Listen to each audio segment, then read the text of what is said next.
Hi there, Lori DeYoung from the WPOC Morning Show. Kind of enjoying this beautiful day before the snow comes. That's what they're saying. I can't believe that. I'm not going to accept it. I'm just going to say it's going to be rain. I don't think you're going to have a choice. I mean, if it comes, I can be in denial. Okay. I can live in denial. Monday on our show, we have a lot of stuff we're giving away. We have Miranda Lambert tickets to give away. That's at 7:05 because she's coming to the First Marin Arena in January.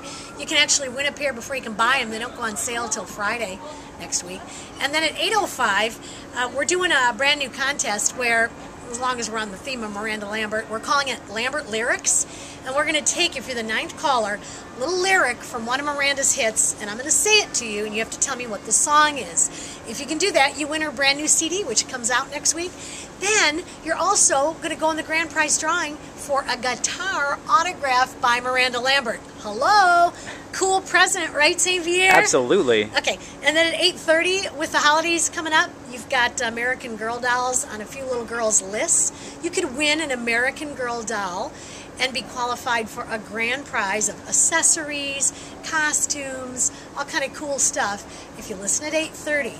And the way you're going to do that is you're going to have to answer a trivia question about a doll. It has something to do with a doll, okay? We're calling the contest I Doll. So listen at 8:30 if you want to check out the answer to Monday's trivia questions so you're prepared and can win. Then just go to ldyshow.com. It's a lot of stuff, isn't it, St. Pierre? It's too much. Do you want to see me do my exercise? Huh? You're too Did you get my foot? You're too close. No, I can't. wait, but that's good. Huh? Very nice. Okay. Good. Okay. Can we go? Can we That's go now? all. Bye.